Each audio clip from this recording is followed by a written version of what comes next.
अस्सलाम वालेकुम क्लास। आज हम लोग चैप्टर नंबर 8 स्टार्ट करने वाले हैं। इसका नाम है एलिफेटिक हाइड्रोकार्बन्स। हाइड्रोकार्बन्स हैं लेकिन एलिफेटिक हैं। हम लोग इसको पहले पढ़ चुके हैं। आज हम इसका डिटेल जो है पूरा चैप्टर हम लोग इसका स्टार्ट करने वाले हैं। तो सबसे पहले इंट्रोडक्शन है यहाँ पे। Hydrocarbons are organic compound which contain carbon and hydrogen only. Hydrocarbons ऐसे ऑर्गेनिक कंपाउंड हैं जिसमें कार्बन और हाइड्रोजन होते हैं। The number of such compound is very large because of the property of catenation. Catenation की प्रॉपर्टी आपको पता है। कैटिनेशन होती है self linking property of carbon. Carbon का दूसरे कार्बन के साथ अटैच होते जाना और वो लंबी एक चेन देते हैं, जिसकी वजह से हाइड्रोकार्बन की जो तादाद है वो बहुत ज़्यादा है। Hydrocarbons have been divided into various classes on the basis of structure of the chain and size and nature of the ring. Size, chain और जो नेचर ऑफ द रिंग है उस पर डिवाइड करके हम लोग इसको कार्बन, जो हाइड्रोकार्बन्स हैं, हम इनकी बहुत सारी क्लासेस बना सकते हैं। यहाँ पे हाइड्रोकार्बन को क्लासीफाई किया गया है। इधर आ गया ओपन चेन और एलिसाइक्लिक हाइड्रोकार्बन्स, इधर आ गए हमारे पास क्रॉस चेन और साइक्लिक हाइड्रोकार्बन्स। जो ओपन चेन है वो फर्दर दो तरह के होते हैं हमारे पास, सैचुरेटेड और अनसैचुरेटेड। सैचुरेटेड मतलब जिसमें डबल बॉन्ड नहीं होता, और अनसैचुरेटेड ऐसे होते हैं जिसमें डबल या ट्रिपल बॉन्ड हो। अब जो सैचुरेटेड हाइड्रोकार्बन है वो अल्केन्स हैं। अल्केन्स जो हैं वो सिंगल बॉन्ड वाले होते हैं, और जो अनसैचुरेटेड हैं वो है हमारे पास अल्कीन्स और अल्काइंस। नीचे उन्होंने एग्जांपल्स भी दे दी हैं। जो अल्केन है वो मीथेन है, ईथेन है। ईथेन जो है इन्होंने डबल बॉन्ड प्रेजेंट किया है, ये वाला गलत है, ये एग्जांपल नहीं है इसकी। ईथेन की जो एग्जांपल होती है वो CH3 सिंगल बॉन्ड CH3 होती है, यहाँ पे मिस्टेक है। उसके बाद ये जो अनसैचुरेटेड हाइड्रोकार्बन है उसकी एग्जांपल ईथीन है डबल बॉन्ड, और इथाइन है ट्रिपल बॉन्ड की। इधर हम लोग अगर साइक्लिक कंपाउंड को देखते हैं तो वो भी फर्दर 2 टाइप्स के हैं, एलिसाइक्लिक और एरोमेटिक। एलिसाइक्लिक ऐसे हैं जो साइक्लिक हैं लेकिन उनमें कोई डबल बॉन्ड प्रेजेंट नहीं है, और एरोमेटिक ऐसे हैं जिसमें डबल बॉन्ड प्रेजेंट है इन अल्टरनेशन। जैसे बेंजीन होता है कि हमारे पास बेंजीन के स्ट्रक्चर में हमारे पास अल्टरनेशन थी डबल और सिंगल बॉन्ड की। हमने पीछे भी देखा था कि single bond, double bond, single bond और डबल बॉन्ड, इस तरह से अल्टरनेशन होगी। तो एरोमेटिक जो कंपाउंड है वो उसमें डबल बॉन्ड प्रेजेंट होगा। If all the valencies of carbon atoms in a molecule are fully satisfied and these cannot further take up and more hydrogen atom, then the hydrocarbon are named as saturated hydrocarbon और alkanes। मतलब ऐसे hydrocarbon जिसमें उसकी carbon की valency जो है hydrogen से ही पूरी हो जाती है, उसको और कोई हाइड्रोजन या डबल बॉन्ड बनाने की ज़रूरत नहीं होती, तो ऐसे हाइड्रोकार्बन को हम लोग सैचुरेटेड हाइड्रोकार्बन कहेंगे या अल्केन्स भी कहेंगे। और दूसरी तरफ अगर देखें तो उसमें ऐसे होता है कि जो 4 वैलेंसीज ऑफ कार्बन है वो फुली यूटिलाइज नहीं होती, उसमें कोई ना कोई कमी होती है जिसको वो पूरा करता है डबल बॉन्ड से या ट्रिपल बॉन्ड से। तो ऐसे हाइड्रोकार्बन को हम लोग कहेंगे अनसैचुरेटेड हाइड्रोकार्बन, और इसकी एग्जांपल इथीन मतलब अल्कीन्स या अल्काइंस हो जाएगी। यहाँ पे सबसे पहले जो है वो 2 unsaturated hydrocarbon which contain a double bond, जिसमें डबल बॉन्ड होगा वो अल्कीन्स होंगी, और जिसमें ट्रिपल बॉन्ड होगा वो अल्काइंस होंगी, और जिसमें सिंगल बॉन्ड होगा वो अल्केन्स होंगे। Classification of hydrocarbons has been shown at the page 136। उन्होंने 136 पेज पे उन्होंने शो किया है, वो हम पीछे जो है बहुत पहले जो है स्टडी कर चुके हैं। अब नॉमेनक्लेचर देखें तो कॉमन और इसका जो नेम है हाइड्रोकार्बन का वो किस तरह से आता है। In the early days the compounds were named on the basis of the history, the method of preparation और the name of the person working on it.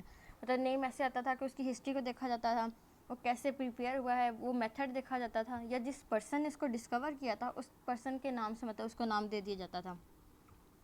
For example the name marsh gas was given to the methane. Methane को marsh gas इसलिए कहा गया क्योंकि ये marshy places में पाई गई थी, मतलब उसकी जो जगह थी जहाँ से वो निकली थी वो मार्शी प्लेस था, उसको मार्श गैस कह दिया गया।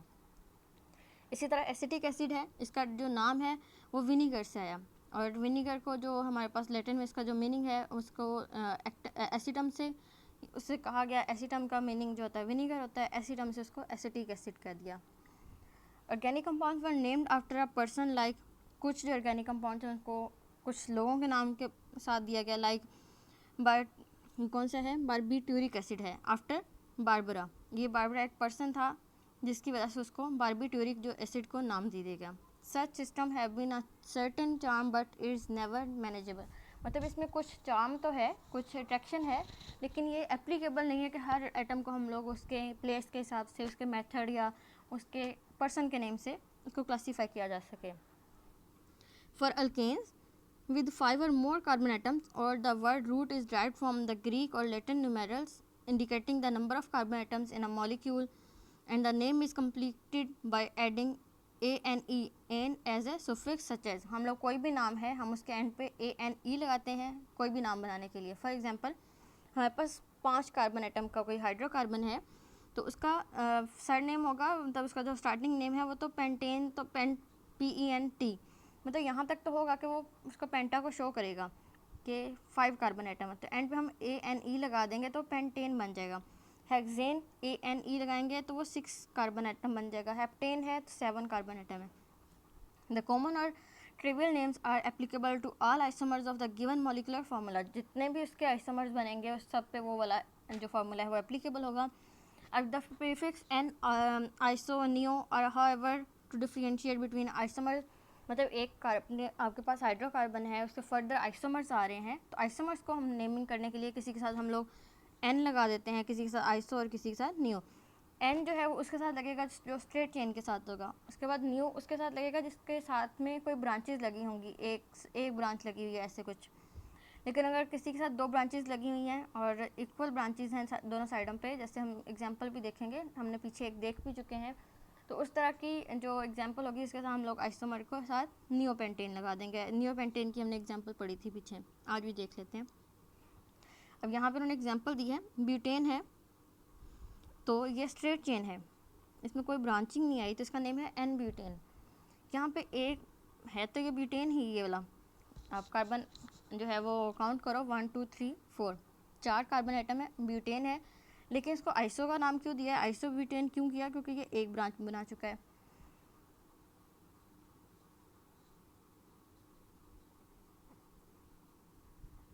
इसके बाद है आपके पास एन पेंटेन. पेंटेन मतलब जो ब्यूटेन था आपके पास उसने 2 आइसोमर बनाए, एन ब्यूटेन और आइसोब्यूटेन. यहाँ पे वो नियो ब्यूटेन नहीं बना सकता क्योंकि ये कार्बन एटम जहाँ पे भी लगाओगे ये वाला वो सेम ही प्लेस आएगी, इसलिए उसने 2 ही आइसोमर बनाए, एन और आइसोब्यूटेन. अगर हम लोग पेंटेन की बात करते हैं तो इसमें आ गया एन पेंटेन स्ट्रेट चेन. उसके बाद हमारे पास एक ब्रांचेज आई ये वाली तो ये बन गया हमारे पास आइसोपेंटेन. उसके बाद ये अगर एग्जांपल देखते हैं हम लोग तो इसमें 2 ब्रांचेज हैं, एक ये वाली और एक ये वाली. तो सेम प्लेस पे 2 ब्रांचेज बन गई हैं तो इसमें हम लोग क्या कहेंगे, नियो पेंटेन. यहाँ पे उन्होंने कुछ नाम को उसको थोड़ा सा वेरी कर दिया, ये PH कर दिया, लेकिन ये पेंटेन है तो नियो पेंटेन. तो ब्यूटेन के जो है वो 2 आइसोमर बने, आइसो और एन ब्यूटेन. पेंटेन के जो है वो 3 आइसोमर बने हमारे पास, एक था एन पेंटेन, दूसरा था हमारे पास आइसो और तीसरा था neo pentane. These prefixes have only limited use as they are not workable with the complex molecules. मतलब ये कि ये इसकी जो लिमिटेशन है वो बहुत लिमिटेड है. जहाँ पे बहुत सारे आइसोमर्स बन चुके होंगे वहाँ पे हम लोग इसकी नेमिंग नहीं कर सकते.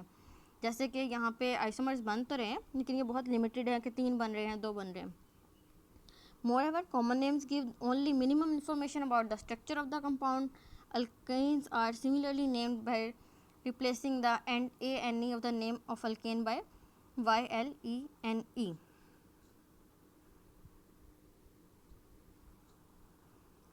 अल्कीन्स आर सिमिलरली रिप्लेस, मतलब अल्कीन्स को जो है वो हम लोग रिप्लेस करेंगे, जो आपके पास एंड पे ANE है उसको रिप्लेस कर देंगे ENE के साथ. फॉर एग्जांपल यहाँ पे आपके पास इथेन है आपके पास, अगर उसको अगर हमने डबल बॉन्ड बना दिया है तो इथाइलिन बन गया. आपके पास डबल बॉन्ड आ गया प्रोपेन के अंदर तो प्रोपाइलिन आ गया. आपके अंदर ब्यूटेन के अंदर आइसोब्यूटेन है उसके अंदर डबल बॉन्ड आ गया यहाँ पे तो उसका नाम हो गया आइसोब्यूटालिन. अब आयुपैक नेम कैसे देते हैं, सबसे पहले हम अल्कीन्स को और अल्काइन के आयुपैक नेम देखेंगे कि कंपाउंड है हमारे पास बहुत लंबी चेन है उसको हम लोग नेम कैसे देंगे. तो इन 1889 the solution for naming the organic compound systematically was sought out by International Chemical Congress.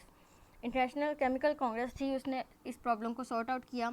A report was accepted in 1892 in Geneva but it was found incomplete. एक रिपोर्ट आई थी लेकिन वो इनकम्प्लीट थी. 1930 में एक international union of chemistry IUC उसने एक modified report दी जिसको भी मतलब इतना कोई फर्दर जो है उसको अच्छा नहीं किया गया, उसको फर्दर जो है मॉडिफाइड किया एक यूनियन ने जो है international union of pure and applied chemist IUPAC.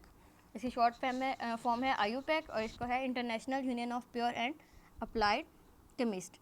इन्होंने जो है इसको फॉर्म को मॉडिफाई किया और 1947 में, और इसको एक फाइनल जो है एक शेप दे दी जिसकी वजह से हम लोग को नोमेनक्लेचर जो है डिफाइन करते हैं। यहाँ पे कुछ रूल्स बताए IUPAC ने जिसकी बेसिस पे हम लोग जो है ऑर्गेनिक कंपाउंड को नेम्स दे सकते हैं। Thus, though a systematic set of rules, the IUPAC system provides different names for more than 7 million known organic compound. More than 7 million organic compound को नेमिंग देने के लिए उन्होंने कुछ रूल्स सेट कर दिए। अब वो रूल्स जो थे वो अल्केन्स, अल्कीन्स और अल्काइंस तीनों के लिए थे। सबसे पहले है nomenclature of alkyl group. Alkyl group का जो नोमेनक्लेचर है वो कैसे आता है?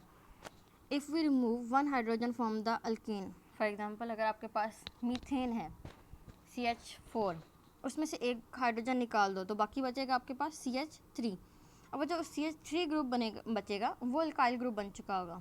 पहले तो अल्केन ग्रुप था वो, उसके अंदर हमने एक हाइड्रोजन रिमूव कर दी तो वो अल्काइल ग्रुप बन गया। और वो जो पहले उसका नाम था मीथेन, एक हाइड्रोजन निकाल दी CH3 रह गया जो, उसका नेम क्या बनेगा हमारे पास? Methyl group. This alkyl groups have name that end in the YL, मतलब वो जो पहले ANE पे एंड हो रहा था नेम, वो अब एंड किस पे होगा? Y और L पे। When the alkane is unbranched and the hydrogen atom that is removed is a terminal hydrogen atom, the name is straightforward। मतलब अगर हमारे पास कोई स्ट्रेट चेन अल्केन है उसमें से हमने हाइड्रोजन जो है वो रिमूव कर दी है तो उसका नेम किस तरह से आएगा? सबसे पहले हमारे पास मीथेन है CH3, मतलब H को उन्होंने सेपरेट इसलिए लिखा कि उसको हमने रिमूव करना है, वैसे CH4 ही होगा ये। तो मीथेन में से हमने एक हाइड्रोजन रिमूव कर दी है तो बाकी हमारे पास CH3 ग्रुप बचा। ये साथ में हम ये इसी तरह से लगाएंगे ताकि ये शो करे कि किसी के साथ बॉन्ड बना सकता है यहाँ पे। तो CH3 बॉन्ड है और इस ग्रुप को हम क्या कहेंगे? अल्काइल ग्रुप, और इसका नेम मीथेन से क्या कन्वर्ट हो गया? Methyl group. इसका एब्रीवेशन अगर शॉर्ट फॉर्म में हमने इसको लिखना है तो वो ME होगा। इथेन है हमारे पास होता है CH3 सिंगल बॉन्ड CH3। यहाँ पे भी उन्होंने H इसलिए अलग से लिखा क्योंकि इसको रिमूव करना है। आप CH3 सिंगल बॉन्ड CH3 भी लिख सकते हो। यहाँ से भी जब हाइड्रोजन जो है वो रिमूव होगा तो बाकी ग्रुप बचेगा CH3 CH2। इस ग्रुप को हम कहेंगे इथाइल ग्रुप और इसको रिप्रेजेंट करेंगे ET के साथ। नेक्स्ट है हमारे पास प्रोपेन। प्रोपेन में से एक हमारे पास हाइड्रोजन निकल गया तो हमारे पास CH3 CH2 और CH2 और साथ में ये बॉन्ड हमने लाजमी लिखना है, तो ये नाम बन गया N प्रोपाइल। इसको हम PR से शो करेंगे। इसके बाद ब्यूटेन है, इसमें से हाइड्रोजन रिमूव किया तो हमारे पास CH3 CH2 और CH2 साथ में बॉन्ड। इसे हम कहेंगे N ब्यूटाइल। N क्यों लगा रहे हैं? क्योंकि स्ट्रेट चेन है। उसके बाद इसका जो नाम बनेगा उसका एब्रीवेशन होगा वो NBU हो जाएगा। ये तो थे हमारे पास अल्काइल ग्रुप का नोमेनक्लेचर कि हम अल्केन से अल्काइल ग्रुप कैसे बनाते हैं। तो किसी भी स्ट्रेट चेन अल्केन में से एक आखिरी वाला हाइड्रोजन रिमूव करोगे आप तो वो जो बाकी का ग्रुप बचेगा वो अल्काइल ग्रुप होगा और उसके जो ओरिजिनल नेम है, जैसे मीथेन से मिथाइल, अल्केन से इथेन से इथाइल ग्रुप बन गया, प्रोपेन से प्रोपाइल ग्रुप बन गया, इसी तरह से बनेगा। यहाँ पे अब हम आज स्टडी करेंगे जो मेन टॉपिक है वो नोमेनक्लेचर स्टार्ट हो रहा है अल्केन्स का, अल्कीन्स का और अल्काइंस का। सबसे पहले हम अल्केन का स्टडी करेंगे, इसका नोमेनक्लेचर स्टडी करेंगे और इसके बाद में सारी डिटेल, उसकी प्रिपरेशन और रिएक्शन। फिर अल्कीन का हम लोग जो है इसका स्टडी करेंगे नोमेनक्लेचर कि उसको नेमिंग कैसे की जाती है, फिर उसकी प्रिपरेशन और जो यूजेस हैं या उसकी सारी एप्लीकेशन है वो स्टडी करेंगे। इसी तरह से अल्काइन का। तो आज जो है हम सिर्फ अल्केन का नोमेनक्लेचर स्टार्ट करेंगे, कल हम इसकी प्रिपरेशन देखेंगे और यूजेस देखेंगे। तो नोमेनक्लेचर अगर हम लोग इसका देखते हैं तो branch chain alkanes are named according to the following rules. हम यहाँ पे कुछ IUPAC ने रूल सेट किए कि किस तरह से नेम्स देते हैं।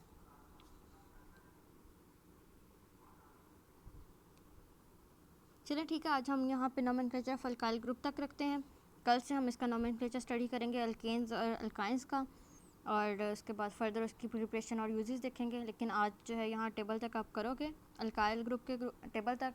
अगर किसी के पास नहीं है तो पिक्चर ले लें मेरे से इस टॉपिक की और अपने नोट्स बनाना। आप लोग साथ साथ नोट्स बनाओगे तो एंड पे, चैप्टर के एंड पे मुश्किल नहीं होगी आप लोगों को।